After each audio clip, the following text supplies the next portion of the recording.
بسم اللہ الرحمن الرحیم نحمدہ و نصلی علی رسولہ الکریم۔ شیطان کی چالیں اور اس کے مکر و فریب کیسے ہوتے ہیں، قرآن مجید میں اللہ تعالیٰ نے ان کے بارے میں ہماری رہنمائی فرمائی ہے اور اس نے اس سے بچنے کے تدابیر بھی ہمیں سکھائی ہیں۔ اللہ تعالیٰ نے جب ملائکہ اور جنات کو آدم علیہ السلام کو سجدہ کرنے کا حکم دیا تو ابلیس لعین نے اللہ کے حکم عدولی کرتے ہوئے سجدے سے انکار کر دیا، اور انکار کی وجہ اس نے یہ بتائی کہ میں آگ سے پیدا کیا گیا ہوں جبکہ آدم مٹی سے، تو میں افضل ہوں اور اعلیٰ ہوں اور اونچے مرتبے کا مالک ہوں۔ اپنی اس بڑائی کے غرور اور تکبر کی وجہ سے اس نے آدم علیہ السلام سے حسد کیا، تو اللہ تعالیٰ نے اس پر اپنی لعنت اور پھٹکار برسائی۔ تب اس نے اللہ تعالیٰ سے مہلت مانگی، اللہ تعالیٰ نے اس کو قیامت تک کے لیے مہلت دے دی۔ تو اس نے چیلنج کیا کہ میں آدم اور اولاد آدم کو ورغلا کر اپنا مرید بناؤں گا اور ان کی اکثریت کو نافرمان اور ناشکرہ بنا کر جہنم پہنچا دوں گا۔ اللہ تعالیٰ نے اس کے اس چیلنج کے جواب میں فرمایا کہ میں بھی اولاد آدم کے لیے استغفار اور اس کے نتیجے میں مغفرت کے دروازے کھلے رکھوں گا، میرے بندوں پر تیرا بس نہیں چلے گا۔ بعد ازاں اللہ تعالیٰ نے آدم و حوا علیہ السلام کو جنت میں داخل کر دیا۔ تو جب ان کو جنت میں داخل کر دیا اور فرمایا کہ اس دشمن سے خبردار رہنا، اور یہ ہدایت دی کہ فلا یخرجنکما من الجنت فتشقی، ایسا نہ ہو کہ یہ بدبخت جو تمہارا دشمن ہے اور خار کھائے بیٹھا ہے تم سے اب حسد کر رہا ہے اور میرے حکم کے باوجود اس نے تمہیں سجدہ بھی نہیں کیا، تو یہ تمہیں کہیں جنت سے تم دونوں کو نکلوا نہ دے اور پھر تم کفے افسوس ملتے رہو، کہیں یہ تمہیں اپنی سازش کا جال بچھا کر اس جنت کی نعمتوں سے محروم نہ کر دے۔ ابلیس جو پہلے ہی خار کھائے بیٹھا تھا، اب اس نے آدم علیہ السلام کو ڈورے ڈالنے شروع کر دیے۔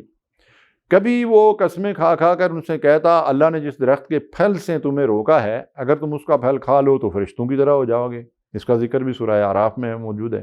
اور سورہ طٰہٰ میں فرمایا قال یا آدم هل ادلک علی شجرۃ الخلد وملک لا یبلی، یہاں دوسرا نیترا بدلتا ہے اور کہتا ہے کہ ہائے آدم، کیا تمہیں ایسا درخت بتاؤں جس کا پھل کھانے کے بعد تمہیں ابدی زندگی اور لامتناہی بادشاہت مل جائے گی۔ اور یہ بات اس نے مکار نے قسمیں کھا کھا کر کہی، وقاسمہما،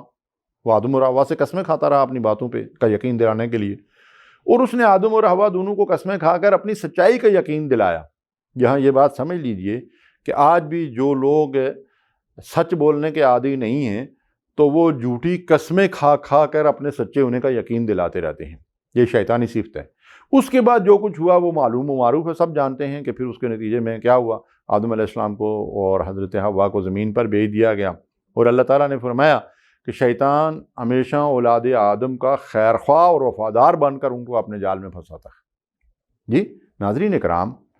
شیطان ہمیشہ ہمارا خیر خواہ بن کر ہی ہمیں یقین دلاتا ہے اور ہمارے دلوں اور دماغوں میں وسوسہ اندازی کرتا ہے، اور ہمیں یہ باور کراتا ہے کہ اللہ اور رسول صلی اللہ علیہ وسلم نے جن چیزوں سے یا جن کاموں سے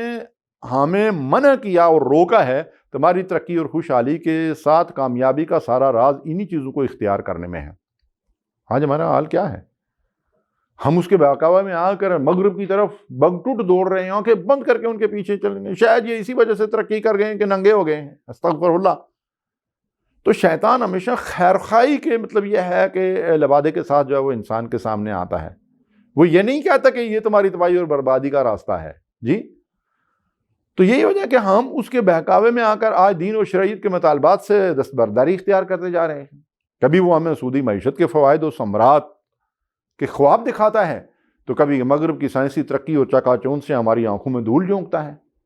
ہمارا سیکولر اور دین بیزار طبقہ تو مکمل طور پر اس کے جال میں پھنس ہی چکا ہے، جن کو مغرب کی نکالی میں ہی دنیا کی خوشحالی نظر آتی ہے، اس لیے وہ آئے دن ان آقاؤں کے نت نئے مطالبات کے سامنے سرنڈر کرتے نظر آ رہے ہیں۔ آج یہی دین بیزار شیطان کے ایجنٹ ہمارے سروں پر مسلط ہیں، نت نئے جھوٹ اور مکاری کے حربے استعمال کرتے ہوئے ہمارے معاشرے کو معاشی تباہی، فحاشی اور بے حیائی اور ظلم و بدامنی کے سمندر میں ڈبو چکے ہیں۔ فاعتبروا یا اولی الابصار، مسلمانوں اللہ کا واسطہ اپنے دین اور اپنی تہذیب کی طرف لوٹ آؤ۔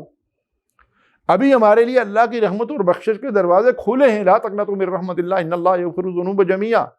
اللہ کی رحمت سے مایوس ہونے کی ہرگز ضرورت نہیں ہے۔ اللہ کی رحمت کے دروازے، بخشش کے دروازے، معافی کے دروازے اب بھی کھلے ہوئے ہیں، تمام گناہوں کی بخشش کے لیے اللہ تیار بیٹھا ہے۔ ضرورت اس بات کی ہم سچے دل سے اس کی طرف رجوع کریں، اس سے معافی مانگیں۔ اور توبہ کا مطلب یہ ہوتا ہے کہ گناہونی زندگی کو، نافرمانیوں کو چھوڑ دیں اور آئندہ کے لیے اللہ کی بندگی، غلامی اور رسول کی اطاعت کا راستہ اختیار کریں۔